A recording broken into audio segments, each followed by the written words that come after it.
Que bom que o pastor e a Sônia estão bem. Que os outros eu não sei. Mas ok. Que bom, que bom. Show de bola. Que bom que a gente pode ter um culto jovem de novo, né? E me alegro muito com isso. E eu tive o mesmo drama do Andrei. Eu fiquei pensando em uma série de temas, em uma série de assuntos importantes. Boa, boa, muito bom, muito bom. Vocês já têm a frase ali na divulgação ali, eu acho que era o conhecimento de Deus. Então essa é a frase, fechou. Mas é o mesmo dilema, eu fiquei pensando numa série de coisas que podia falar. Mas eu costumo dizer, antes da pregação, que o Espírito Santo sabe o que cada um precisa ouvir, e não eu. E nós somos meros instrumentos nas mãos de Deus. Meu desejo apenas é que o Espírito Santo fale com vocês da mesma maneira que falou comigo. É óbvio, né? De maneira que impacte o coração de cada um de vocês individualmente. Mas eu sei que o Espírito Santo conhece vocês muito melhor do que eu e sabe o que a gente precisa, né? Nós vamos ler então um texto bíblico que é de 2 Pedro, capítulo 1. 2 Pedro, capítulo 1. Nós vamos ler o capítulo inteiro, tá? Que é do versículo 1 até o 21. Eu acho que às vezes a gente podia estudar com mais frequência porções inteiras da Bíblia, porque não precisa ser capítulo inteiro, mas pode ser uma seção um pouco maior, pode ser pedaços um pouco maiores do texto, para a gente entender o contexto geral, para a gente entender o sentido todo. Às vezes é bom a gente estudar porções um pouco maiores da Bíblia, que a gente consegue visualizar melhor assim qual que é a chave, que o autor do texto está querendo falar, e às vezes ele frisa bastante aquilo. Vocês vão ver umas 2 ou 3 coisas assim que Pedro tem em mente aqui, que ele quer deixar bem firme e registrado. Então nós vamos ler o capítulo 1 inteiro, tá?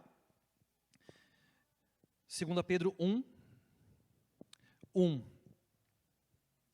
Simão Pedro, servo e apóstolo de Jesus Cristo, aos que conosco obtiveram fé igualmente preciosa, na justiça do nosso Deus e Salvador Jesus Cristo. Graça e paz vos sejam multiplicadas, no pleno conhecimento de Deus e de Jesus, nosso Senhor. Visto como pelo seu divino poder nos têm sido doadas todas as coisas que conduzem à vida e à piedade, pelo conhecimento completo daquele que nos chamou para a sua própria glória e virtude, pelas quais nos têm sido doadas as suas preciosas e muito grandes promessas, para que por elas vos torneis coparticipantes da natureza divina, livrando-vos da corrupção das paixões que há no mundo. Por isso mesmo vós, reunindo toda a vossa diligência, associai com a vossa fé a virtude, com a virtude o conhecimento, com o conhecimento o domínio próprio, com o domínio próprio a perseverança, com a perseverança a piedade, com a piedade a fraternidade, com a fraternidade o amor. Porque estas coisas existindo em vós e em vós aumentando, fazem com que não sejais nem inativos, nem infrutuosos no pleno conhecimento de nosso Senhor Jesus Cristo. Pois aquele a quem estas coisas não estão presentes é cego, vendo só o que está perto, esquecido da purificação dos seus pecados de outrora.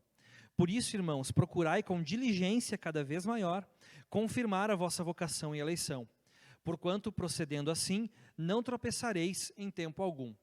Pois desta maneira é que vos será amplamente suprida a entrada no reino eterno de nosso Senhor e Salvador Jesus Cristo. Por esta razão, sempre estarei pronto para trazer-vos lembrados acerca destas coisas, embora estejais certos da verdade já presente convosco e nela confirmados. Também considero justo, enquanto estou neste tabernáculo, despertar-vos com estas lembranças, certo de que estou prestes a deixar o meu tabernáculo, como efetivamente nosso Senhor Jesus Cristo me revelou.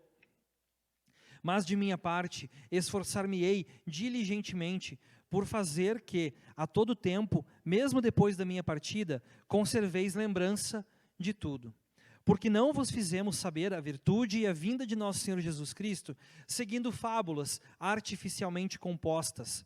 Mas nós mesmos vimos a sua majestade, porquanto ele recebeu de Deus, Pai, honra e glória, quando da sua magnífica glória lhe foi dirigida a segunda voz. Este é o meu Filho amado, em quem me tenho comprazido. E ouvimos esta voz dirigida do céu, estando nós com ele no Monte Santo.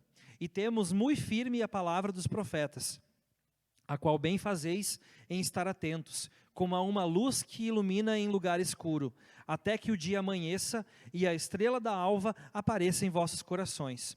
Sabendo primeiramente isto, que nenhuma profecia da Escritura é de particular interpretação, porque a profecia nunca foi produzida por vontade de homem algum, mas por homens santos de Deus, falaram inspirados pelo Espírito Santo. Até aqui, terminamos o capítulo, né? Senhor Deus, quero diante de Ti, nesse momento, diante da comunidade, expor essa palavra, Senhor, e pedir que o Teu Santo Espírito confirme essa palavra em nosso coração, traga luz ao nosso entendimento e possa produzir em nós mudança de vida, transformação, onde cada um de nós precisa. Em nome de Jesus, amém. Lendo esse texto assim corrido, algumas coisas me saltam aos olhos. Umas 2 ou 3 palavras já me saltam aos olhos. Conhecimento é uma palavra que está muito presente aqui. Diligência é outra palavra. E outra palavra é lembrança. Eu acho que essas 3 palavras resumiriam bem esse capítulo. Conhecimento, que é exatamente o tema dessa palavra, né? O conhecimento, o crescimento no conhecimento de Deus. Diligência significa disciplina, toda força. Pedro fala, né? Esforcei-me diligentemente, ou reúnam em vocês com toda diligência. Diligência significa reunir todas as forças, todas as nossas forças, empenhar todo o nosso ser em fazer alguma coisa. Então a gente pode dizer que a disciplina, que é empregar um esforço bem disciplinado naquilo que a gente se propôs. E lembrança é outra palavra muito forte aqui nesse texto. Então eu vou vagar assim por esses temas. Vamos nos situar um pouquinho nesse texto, que eu acho que isso ajuda um pouco a entender o que o apóstolo Pedro estava querendo falar. Essa é a segunda carta do apóstolo Pedro, e ela é uma das chamadas cartas gerais. Isso significa que a carta ela não tinha um destino específico, ela era para circular entre as várias igrejas que existiam. É bem provável que os destinatários, essas igrejas que a carta iria circular, são os mesmos da primeira carta de Pedro, que é a carta exatamente anterior ali, que terminou, agora começou a segunda Pedro. Porque no capítulo 3, Pedro diz assim: amados, esta é agora a segunda epístola, a segunda carta que vos escrevo. Aí ele diz, em ambas, nas 2 cartas, procuro despertar com lembranças em vossa mente esclarecida. Então, de novo, no capítulo 3 do nosso livro, ele vai falar sobre lembrança. Então, Pedro, o objetivo dele é escrever para lembrar os crentes. Pedro, ele tem um toque, ele tem um toque bem pastoral, assim, nesse sentido de lembrar os crentes. Ele não está trazendo nada novo, e vocês vão ver que depois se relaciona com a palavra.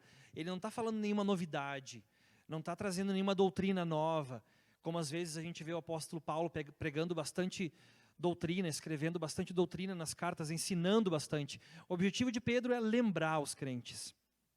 Então, essa primeira carta de Pedro, que a gente não está lendo, a primeira carta, tá? Ela trata mais de um perigo que vem de fora da igreja, que é a perseguição. Então, o tema da primeira carta de Pedro é perseguição.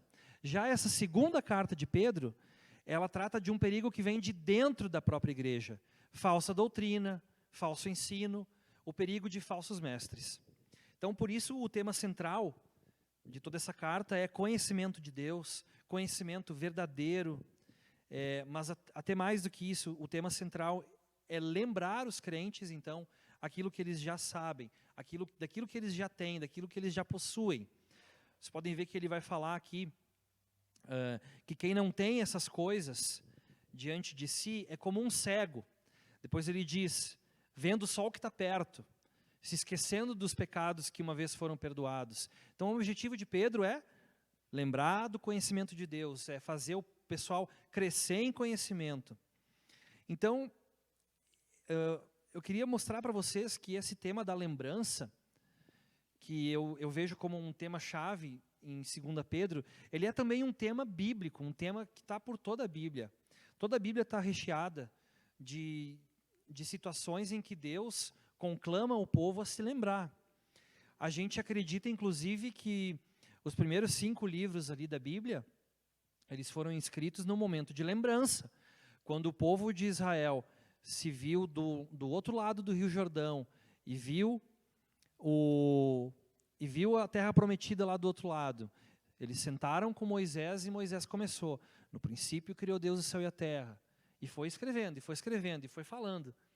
Então, aquele foi um momento de parar tudo, de parar a travessia, de parar a conquista para se lembrar quem Deus é, se lembrar o que Deus fez já por esse povo. Então ali é um grande momento de lembrança, de trazer à memória tudo aquilo que Deus já estava fazendo, né? Porque eles iriam entrar num terreno pagão, eles iam entrar num lugar, eles tinham vindo de um lugar que já era assim, extremamente pagão, cheio de deuses em que se adorava sol, lua, bichos, né? E eles iam ir para outro lugar onde havia muito pecado, onde havia uma promiscuidade sem tamanho. Então eles param e eles se lembram quem Deus é.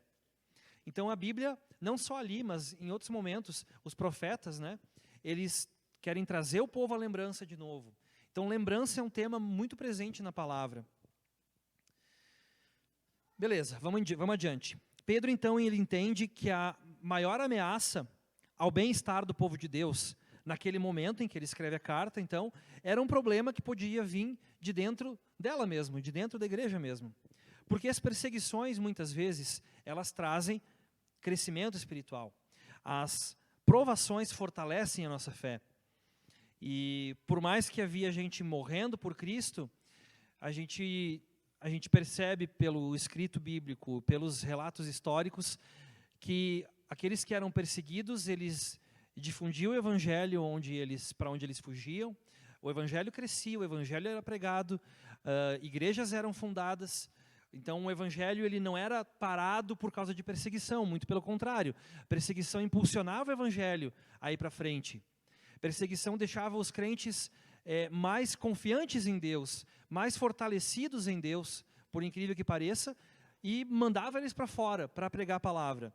Já o falso ensino dentro da igreja podia matar a igreja de dentro para fora. Podia, como um câncer, alcançar uma metástase e acabar com aquelas pequenas congregações. Então, por isso, o conhecimento completo de Cristo é uma arma contra os falsos ensinos e contra uma vida em pecado. Só para a gente entender rapidamente, que ensinos falsos poderiam ser esses? Provavelmente, vocês já devem ter ouvido falar de gnosticismo. Provavelmente, Pedro está lidando com gnósticos. Os gnósticos, eles acreditam que o conhecimento de Deus, vamos falar aqui, é algo subjetivo, é algo sem aplicação prática na vida. E que por causa disso, o nosso corpo físico, é sem importância para Deus. Os gnósticos, eles defendiam que o espírito é bom e a matéria é ruim. O físico é ruim. Por causa disso, eles pregavam uma falsa liberdade, uma libertinagem, ou seja, eu posso fazer o que eu quiser com o meu corpo, porque não interessa. Eu não vou levar esse corpo, só o espírito que importa, então com o meu corpo eu posso fazer o que eu bem entendo. Então havia pessoas que estavam se infiltrando nas igrejas como crentes, pregando exatamente isso. O corpo é ruim, não interessa, faz o que tu quiser com o teu corpo, porque o que vai se salvar mesmo é o teu espírito. Então eles usavam a graça de Deus como uma desculpa para pecar. Eu posso fazer o que eu bem entendo com o meu corpo, porque igual eu sou salvo pela graça, é o meu espírito que vai ao encontro de Jesus. E eles também negavam a realidade da ressurreição e da volta de Jesus. justamente porque implica em ressurreição física, né? Ressurreição do corpo, e porque implica também em uma volta física, né? A volta de Jesus, eles também não criam. Então hoje talvez eles são parecidos assim com esotéricos, com nova era, aquele lance de acreditar que conhecimento é fluido, é algo que está fora de nós, e a gente, sabe essas viagens assim, né? Não adianta muito a gente viajar em cima disso. Enfim, Pedro então começa a carta se apresentando, servo e apóstolo de Jesus. Então, a gente até comentou sobre isso na célula essa semana, que Pedro, pela posição que ele tinha como apóstolo, pelo contato que ele teve com Jesus, ele podia arrogar para si um status um pouco superior, né? E, de certa forma, a Igreja Católica dá esse status superior ao Pedro, né? Mas ele, em momento nenhum, ele toma para si um status que é maior do que outra pessoa qualquer.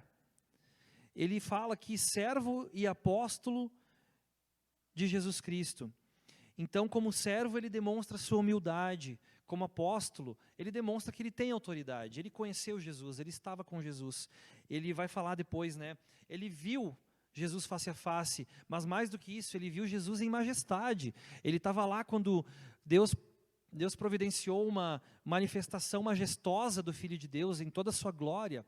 Ele estava lá quando ele viu ele ressurreto e tudo mais, né? Então, como servo, ele está a serviço do seu Senhor. Mas como apóstolo, ele representa Jesus. Então, ele sabe exatamente o que Jesus ensinou. Ele tem autoridade para dizer às igrejas qual ensino é correto e qual ensino não é correto. E aqui fica a lição: no reino de Deus, aquele que quer ser maior tem que servir. Então, Pedro, em momento nenhum na Bíblia, ele toma para si um título que ele até poderia ter, né? Quando Jesus diz para ele, tu és pedra, né? Tu és Pedro, sobre esta pedra, Pedro, pedra, mesma coisa, né?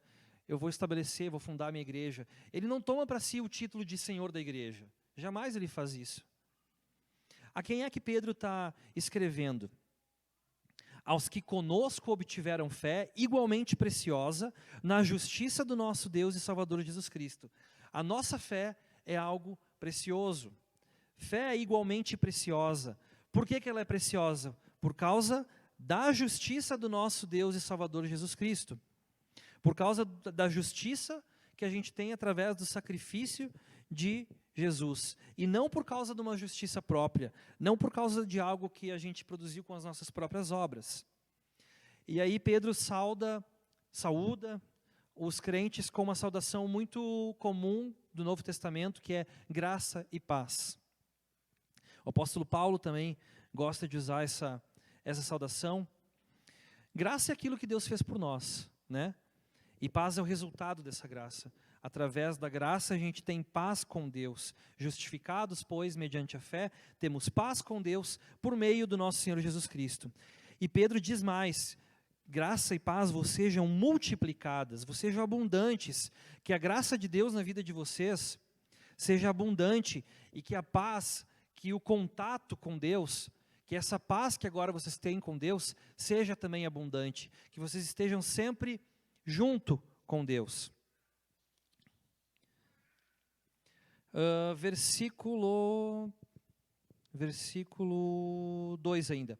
Por meio do pleno conhecimento de Deus e de Jesus nosso Senhor. Então a principal preocupação de Pedro é que os cristãos aumentem seu conhecimento pessoal de Jesus Cristo, seu Senhor e Salvador. Esse conhecimento, a gente sabe como é que ele aumenta, né? Ele só aumenta pelo estudo da palavra, pela comunhão com Deus, numa atitude de oração diária, né? Com intimidade e proximidade com Deus.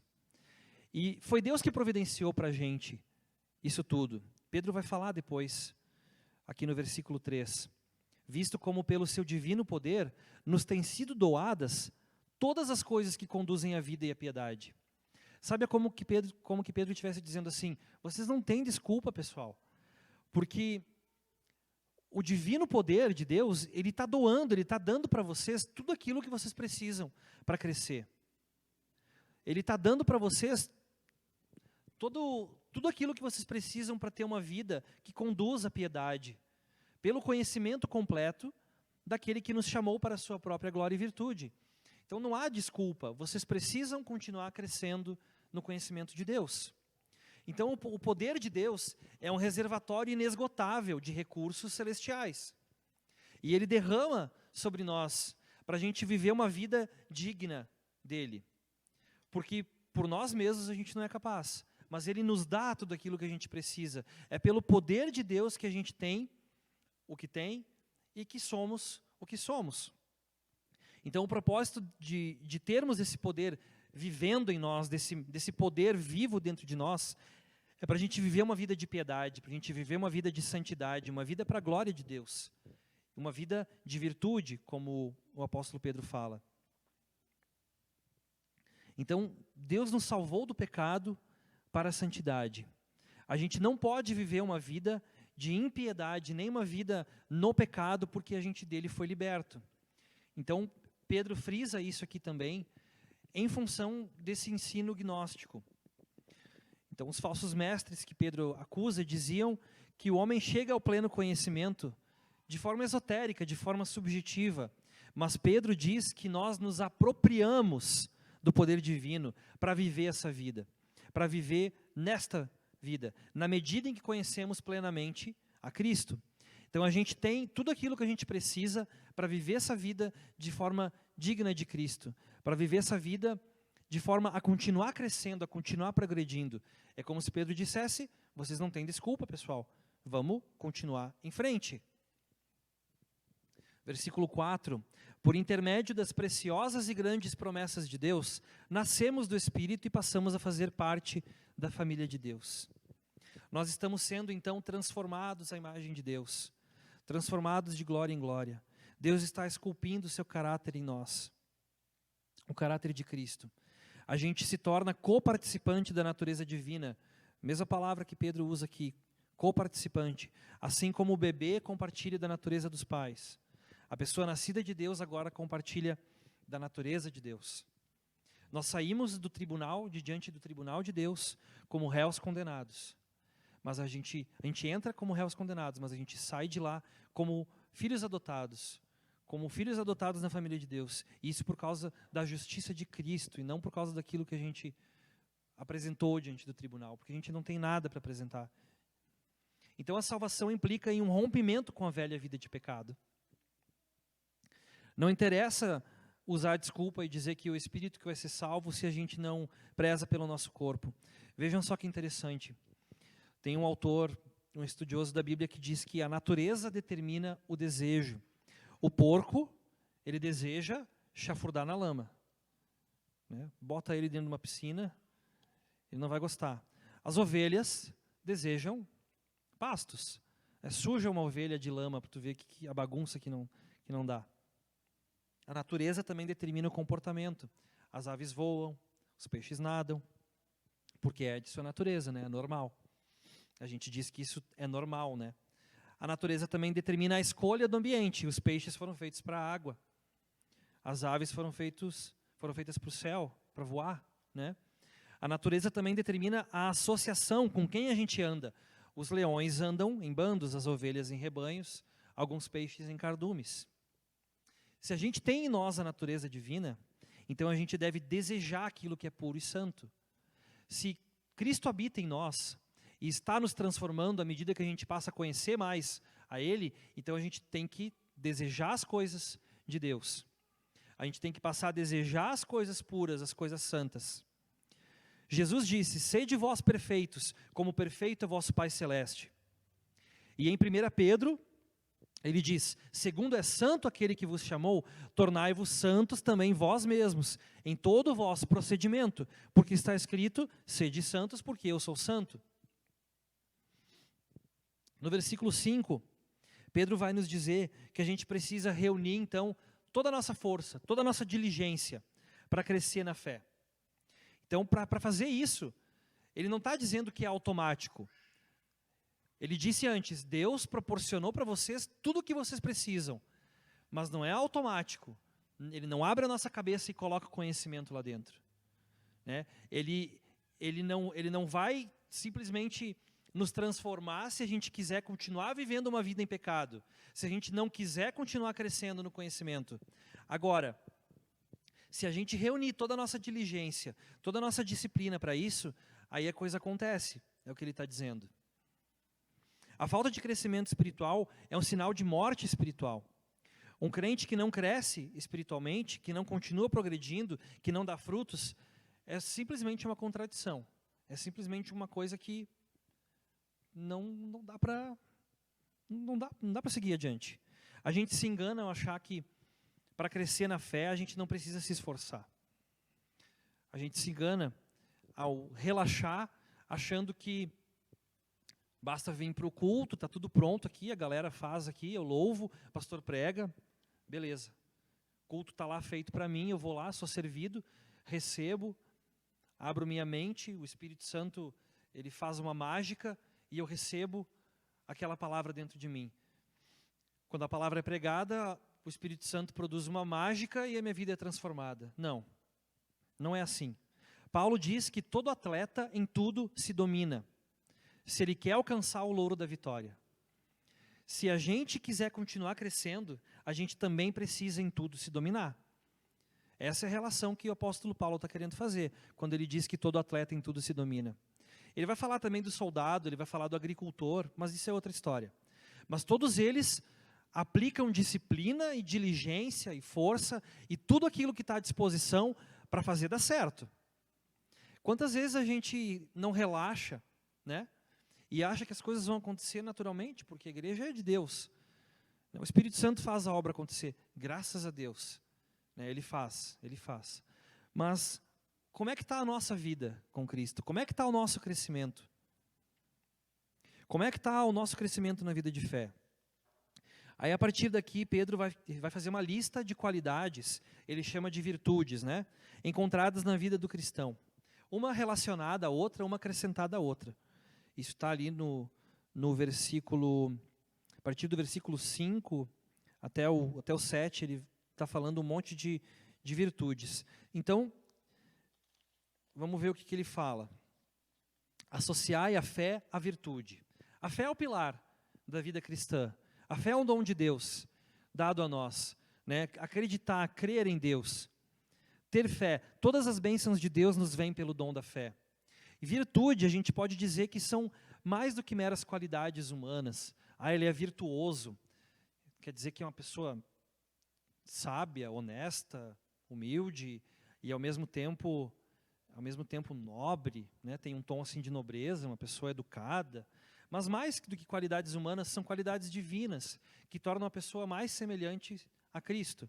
Vamos ter em mente isso, quando Pedro fala em virtude, ele está pensando nas virtudes de Cristo, como Cristo era. Quando Deus falou do céu, no momento do batismo de Jesus, este é o meu filho amado, em quem me comprazo, e depois da transfiguração, Deus diz, este é o meu filho amado, a ele ouvi. Deus está dizendo, vejam o modelo de Jesus, vejam como Jesus é, e sigam ele. Vejam o que ele faz, e façam como ele faz. Ouçam o que ele diz, e coloquem em prática, façam como ele, sejam como ele, observem as virtudes dele, observem as qualidades dele, e o imitem. Por isso a fé e a virtude estão associadas. A fé em Jesus nos faz querer ser como ele é. A virtude é associar o conhecimento, Pedro continua, né? As qualidades da vida cristã, ser como Cristo, a imitação de Cristo, só pode estar atrelado ao conhecimento. Como é que eu vou ser parecido com quem eu não conheço? Como é que eu vou querer me tornar alguém se eu não sei como esse alguém é? Como é que eu vou chegar ao pleno conhecimento de Deus, que é um objetivo que o apóstolo Pedro e Paulo falam nas suas cartas, que Deus deseja que todo crente chegue ao pleno conhecimento da verdade. Como é que eu vou fazer isso se eu não me esforço com toda diligência e disciplina em conhecer a Deus? Como é que eu vou fazer isso se eu não pego a Bíblia diariamente, se eu não tomo um tempo para orar? Como é que eu vou crescer? Como é que eu vou associar as virtudes ao conhecimento? Como é que eu vou ser parecido com Cristo e ter as qualidades dele se eu não conheço quem ele é? Fazer o que Jesus faz e ter as qualidades dele, então implicam, obviamente, em conhecer a ele. Pedro continua, o conhecimento deve estar associado ao domínio próprio. Daí vem uma coisa bem importante, né? O verdadeiro conhecimento, ele nos leva ao domínio próprio, que é um dos frutos do Espírito, né? Que é o fruto do Espírito e significa controlar as paixões, ao invés de ser controlado por elas. Ter o domínio próprio, né? Na medida que a gente cresce no conhecimento de Deus, à medida que a gente se torna mais parecido com Jesus, necessariamente a gente precisa aprender a dominar nossas paixões, aprender a frear o nosso pecado, aprender a dominar o velho Adão, que muitas vezes quer nos dominar, aprender a afogar de volta esse velho Adão na água do batismo, como diz Lutero. Todos os dias quando eu acordo, ele diz, eu lavo meu rosto me lembrando do batismo, que ali eu afoguei o velho homem e eu nasci novo homem. Então, o domínio próprio tem que estar atrelado ao conhecimento por causa disso. À medida que a gente aprende mais quem Jesus é e passa a conhecer Ele, então a gente começa a frear os nossos pecados. Começa a aplicar também toda a diligência, toda a disciplina para dominar as paixões mundanas. O domínio próprio deve estar associado à perseverança. É claro que a gente precisa ser perseverante para não se deixar ser dominado pelas paixões. Perseverança é como um exercício, é como ir todo dia para a academia, é como ter um objetivo, é como ter um foco. Eu quero chegar ali, então eu vou fazer tudo que eu posso para chegar. Eu vou aplicar diariamente a minha vida nisso. Eu não vou fazer de vez em quando, porque senão eu não vou chegar lá. Isso não é perseverança, né? Perseverança é todo dia, é uma coisa meio rotineira, né? Então, a vida de fé, na verdade, ela é muito rotineira. Ela é muito rotineira, a gente precisa dizer isso. Tem toda uma liturgia na nossa vida de fé. A gente precisa das liturgias. Não estou falando só de vir ao culto e fazer aquilo que a pessoa que está aqui na frente está mandando você fazer. Mas as nossas liturgias diárias. Eu acordo, aí, o que eu faço depois que eu acordo? Como que eu faço as minhas refeições? Deus está presente nisso aí tudo? Deus está presente em cada momento da tua vida, da tua liturgia diária? Deus está ali presente, te movendo ao próximo passo? Tu está perseverante em colocar Deus em cada partícula da tua vida, em cada compartimento do que tu faz? E depois associar a perseverança à piedade. Piedade é uma palavra que a gente não costuma usar muito, né? A gente fala mais em santidade. Piedade tem mais a ver com temer a Deus e honrar a Deus, com as atitudes que a gente tem na nossa vida. Uma vida piedosa é uma vida santa, uma vida que faz todas as coisas em temor a Deus, que dá o próximo passo pensando se Deus está sendo agradado ou não, que dá o próximo passo pensando, será que eu estou glorificando a Deus com isso? Então, ser piedoso significa ser santo e puro. Por isso a piedade ela vem associada à perseverança. Mais uma vez, porque é um exercício de disciplina. E a piedade deve ser associada à fraternidade. Fraternidade que significa amor ao próximo. Amar o próximo como se ama um irmão de sangue. No versículo 22 de 1 Pedro 1, ele diz, tendo purificado a vossa alma, pela vossa obediência à verdade, tendo em vista o amor fraternal, não fingido, amai-vos de coração, uns aos outros, ardentemente. A gente usa pouco essa palavra fraternidade também. Ela tem uma conotação que talvez a gente não tenha aprendido a usar direito, não sei. Mas a piedade ela vem associada à fraternidade por causa daquilo que João fala.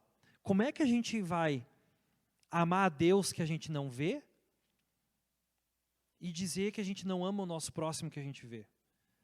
Sabe? Então a piedade, uma vida santa, uma vida pura, uma vida em temor a Deus, ela vai implicar amar o meu próximo.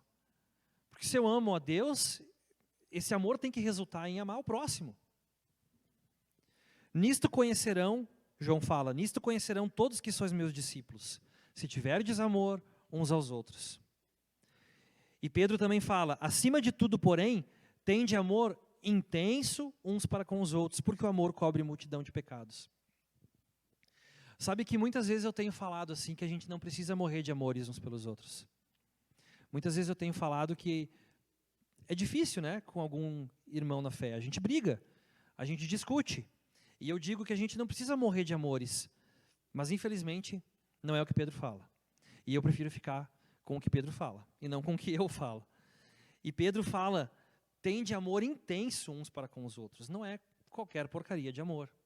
E ele fala depois, nesse texto que a gente está aqui, para a gente amar ardentemente uns aos outros. Ardentemente. Intenso amor. Não é qualquer porcaria de amor, convenhamos, né? Então, infelizmente, não adianta dizer que a gente não precisa morrer de amores. A gente precisa sim.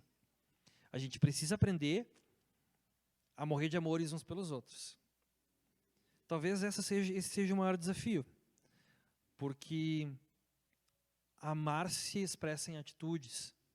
E as nossas atitudes, muitas vezes, depõem contra nós, né? Falam contra nós. Então, por último, Pedro diz, associai a fraternidade o amor. Então, ele muda fraternidade para amor. Né? Esse amor é um amor sacrificial, um amor incondicional. O amor que tem mais a ver com aquilo que Cristo fez por nós. A morrer na cruz, a se sacrificar, ao se doar por nós. Eu confesso que eu só consigo separar a fraternidade de amor nesse sentido. Fraternidade como um amor uns para com os outros. E esse outro amor que Pedro está falando é um amor mais divino, mais sacrificial, um amor que a gente não consegue dar. Um amor que foi dado a nós, sabe? A fraternidade a gente dá, porque a gente ama, porque a gente foi amado primeiro. Já esse amor, a gente recebeu ele.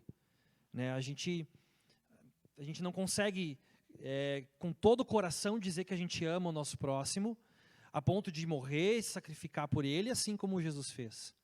Mas a gente é exortado a amar uns aos outros com um amor ardente, com um amor forte, com um amor intenso.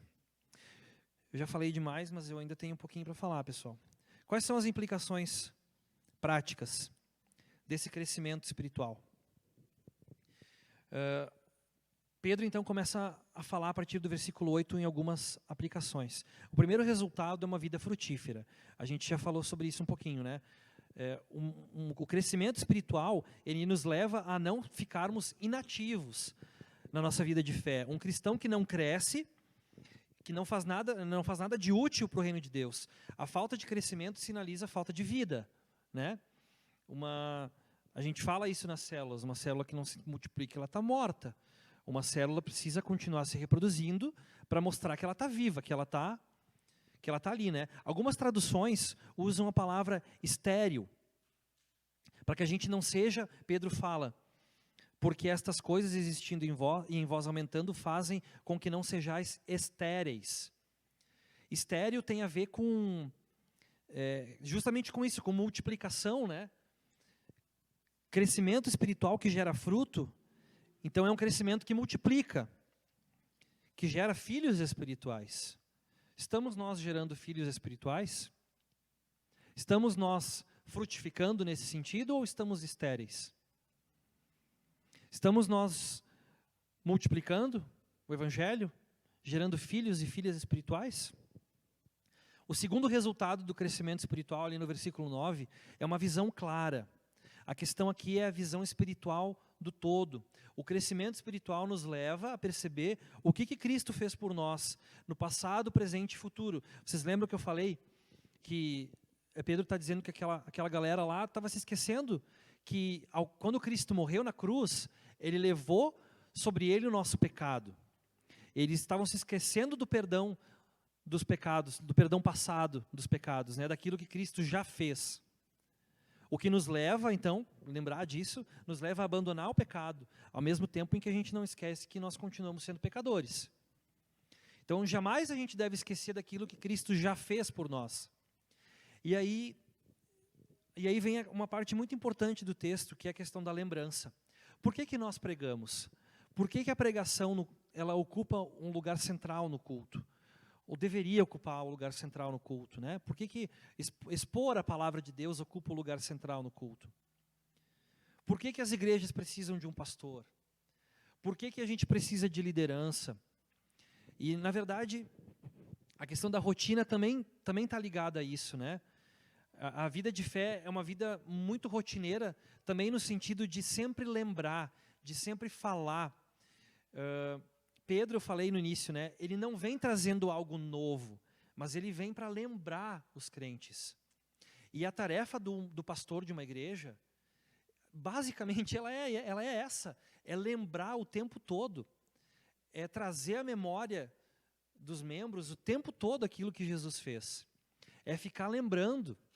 Por isso é muito rotineiro, por isso às vezes pode ser enfadonho, por isso às vezes é chato para quem está aí no banco e não está querendo crescer espiritualmente. Mas Pedro fala que para ter crescimento espiritual, a gente precisa ser lembrado continuamente. Põe a mão na tua consciência. Eu vou botar a mão na minha consciência também. Eu preciso ser lembrado continuamente do que Jesus fez por mim. E isso não é uma vez por semana no culto. Isso não é nem diariamente, mas é a todo instante. Porque eu posso pecar a todo instante. Eu posso simplesmente, como um cego, como Pedro fala, ou como aquele que não enxerga de longe, esquecer aquilo que Jesus já fez por mim, morrendo no meu lugar e me perdoando. Então Pedro vai falar ali no versículo 12, 13, 14 e 15. Por esta razão, eu sempre estarei pronto para trazer-vos lembrados acerca destas coisas. Embora estejais certos da verdade, já presente convosco e nela confirmados. Pedro está dizendo, eu sei que vocês já sabem disso. Eu sei que vocês já foram confirmados nessa verdade. Mas eu estou aqui para lembrar vocês. Porque amanhã pode ser que vocês caiam em tentação. Porque amanhã pode ser que venha um falso mestre e comece a pregar um outro evangelho. Então eu estou aqui para lembrar vocês. E Pedro continua, também considero justo, enquanto estou neste tabernáculo, despertar-vos com estas lembranças. Pedro está dizendo que ele acha justo, enquanto ele está vivo, enquanto ele habita esse corpo terreno, continuar lembrando, certo de que estou prestes a deixar o meu tabernáculo, como efetivamente nosso Senhor Jesus Cristo me revelou. Pedro já sabia que ele ia partir em breve. Jesus já tinha dito para ele que ele ia partir em breve. Então, ele estava certo que ele ia deixar essa habitação para estar com Cristo, mas ainda assim, ele diz no versículo 15, mas de minha parte, eu vou continuar me esforçando, esforçar-me-ei diligentemente por fazer que a todo tempo, e mesmo depois da minha partida, conserveis lembrança de tudo. Aqui Pedro dá o motivo pelo qual ele está escrevendo uma carta, porque ele sabe que ele vai morrer em breve, e ele quer deixar registrado uma lembrança para aquelas igrejas, um norte, ele quer deixar registrado um memorial, um legado daquilo que Jesus fez. Então o trabalho pastoral muitas vezes consiste nisso, o trabalho de liderança na igreja muitas vezes consiste nisso, em lembrar, em trazer a memória. A gente precisa, eu vou frisar de novo, a gente precisa o tempo todo ser lembrado daquilo que Jesus fez por nós. O povo de Israel era continuamente lembrado do que Deus tinha feito. Eu sou o Senhor, teu Deus, que te tirou do Egito e fez isso e isso, aquilo. Abriu o Mar Vermelho, fez milagres que hoje a gente não é capaz nem de imaginar. Mas o povo ia lá e caía de novo. Mas a gente não é diferente do povo de Israel. A gente também precisa se lembrar continuamente do que Cristo fez por nós, do que Deus está fazendo por nós. Porque a todo instante a gente pode tropeçar. E é o que Pedro continua dizendo. Eu vou voltar um pouco ali no versículo 10 e 11. Por isso, irmãos, procurai com diligência cada vez maior confirmar a vossa vocação e eleição, porquanto procedendo assim não tropeçareis em tempo algum.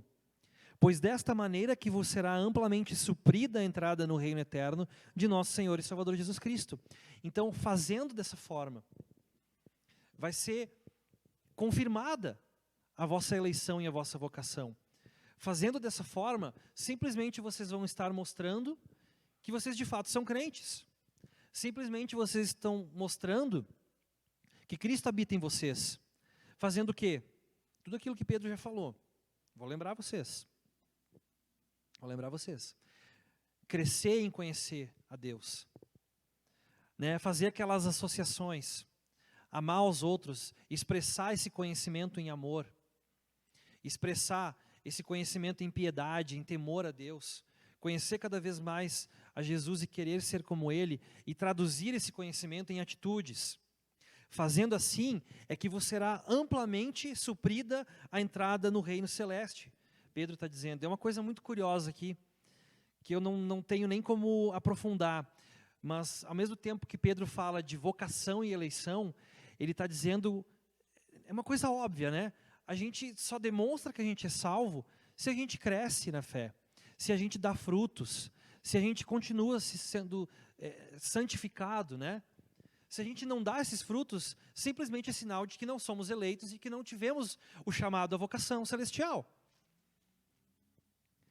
E aí ele fala que dessa forma é amplamente suprida. Parece, né, que falta um detalhezinho para a gente alcançar o céu, mas não é isso que Pedro está querendo dizer. Por favor, não entendam errado. Mas ele está simplesmente mostrando que é dessa forma que a gente, vivendo assim, que a gente demonstra aquilo que Jesus fez em nós. Não tem outro caminho, não tem outro jeito de se mostrar cristão, se mostrar conhecedor da palavra de Deus, a não ser colocando em prática. E esse é o terceiro resultado do crescimento espiritual, é a segurança da nossa salvação. A prova de que uma pessoa é salva não é simplesmente aquilo que ela fala, se as atitudes não condizem, né? Mas é o seu crescimento, seu progresso na fé. Ninguém pode dizer que foi chamado por Deus se anda na contramão da sua vontade. O chamado vem de Deus, né? Mas a prova desse chamado vem do nosso comportamento, vem dos nossos frutos, vem do nosso multiplicar, de não sermos estéreis na vida de fé. Então a única evidência da salvação é a santificação, na verdade são duas, né?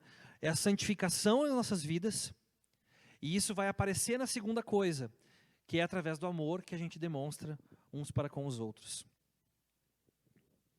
E ainda tem um plus, que Pedro fala, que a garantia da salvação não nos dá o luxo de relaxar, mas nos impulsiona a querermos imitar a Cristo e fazer a sua vontade.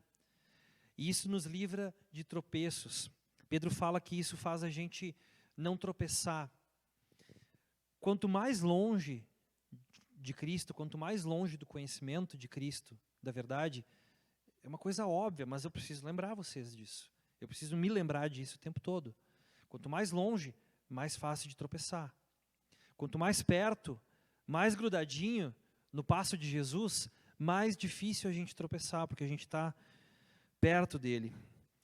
O que eu queria deixar para vocês hoje, eu não vou continuar no capítulo, mas Pedro vai finalizar esse capítulo, lembrando, mais uma vez, os seus leitores, da majestade de Jesus e do poder dessa palavra, porque ele vai falar, né, que a gente não segue nenhuma fábula engenhosamente inventada por humanos, que nenhuma profecia veio de particular interpretação de qualquer ser humano, mas que os profetas falaram inspirados pelo Espírito Santo. Ele vai falar que ele foi testemunha ocular da majestade de Jesus, né?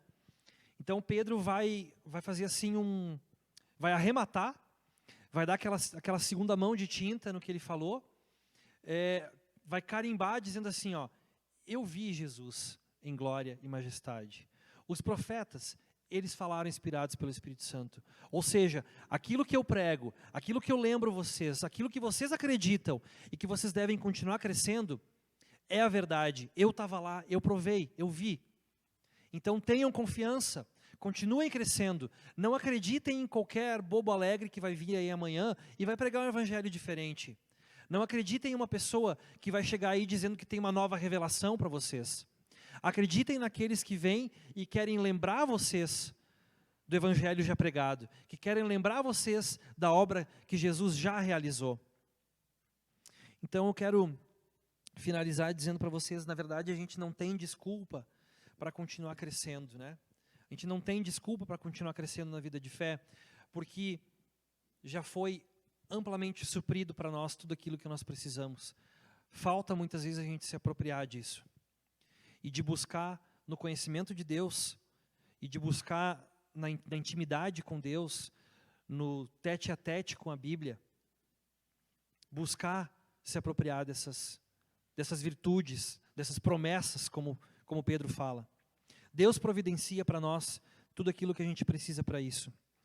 Que Deus nos dê forças, então, para continuar imitando o caráter de Jesus, para continuar buscando uma vida de piedade, de santidade. Como eu falei no início, eu creio que tem muita coisa que a gente pode explorar na Bíblia. A minha vontade em um culto jovem era falar sobre um monte de assuntos específicos, assuntos que estão pipocando por aí, política, sexualidade, sabe? Mas eu preferi voltar à lembrança do conhecimento de Deus e lembrar que se a gente está firmado no conhecimento de Deus através da palavra, e se a gente tem em mente isso, que a tarefa pastoral, que a tarefa de liderança muitas vezes é nos lembrar das coisas e não trazer uma coisa nova, mas continuamente nos lembrar, então eu sei que a gente está no caminho certo. Amém? Gostaria de orar com vocês. Ó Senhor nosso Deus, nada temos em nós, nada temos dentro de nós que possa produzir alguma virtude, Senhor. Mas reconhecemos que somos dependentes da Tua graça e queremos nos lembrar continuamente daquilo que Jesus fez por nós ao morrer na cruz. E queremos nos lembrar continuamente de que Tu já providenciou, Deus, tudo aquilo que a gente precisa para o nosso crescimento, para a gente continuar vivendo uma vida pertinho de Ti, Jesus. Que já foi suprido para nós tudo aquilo que a gente precisa para continuar crescendo. Deus, nós reconhecemos que muitas vezes não temos dado bons frutos. Temos nos mostrado estéreis, mortos espiritualmente muitas vezes, mas queremos nos apropriar, ó Deus, de todas as promessas, de todas as bênçãos que Tu tens para nós, e continuar crescendo, continuar multiplicando, continuar produzindo filhos e filhas espirituais, filhos e filhas na fé, continuar trazendo pessoas ao conhecimento da verdade e continuar nós mesmos crescendo no conhecimento. Nos ajuda, ó Deus, tem misericórdia de nós, porque pode ser que amanhã a gente já não acorde com a mesma disposição. Pode ser que depois de amanhã a gente já queira buscar uma novidade. Mas Deus, como fala nessa palavra, a gente quer ser continuamente lembrado de tudo aquilo que Tu fez por nós. A gente quer ser continuamente lembrado da Tua palavra, Senhor. Quero trazer à memória, Senhor Deus, tudo aquilo que me dá esperança. Assim como o profeta falou, Senhor, eu quero trazer à memória a Tua palavra, Senhor, e saber que eu pertenço a Ti e que Tu providencia para mim o caminho para eu andar, Senhor. Me ajuda a me manter nesse caminho, Senhor. Ajuda-nos, ó Deus, a nos mantermos nesse caminho. Em nome de Jesus. Amém. Vamos continuar louvando?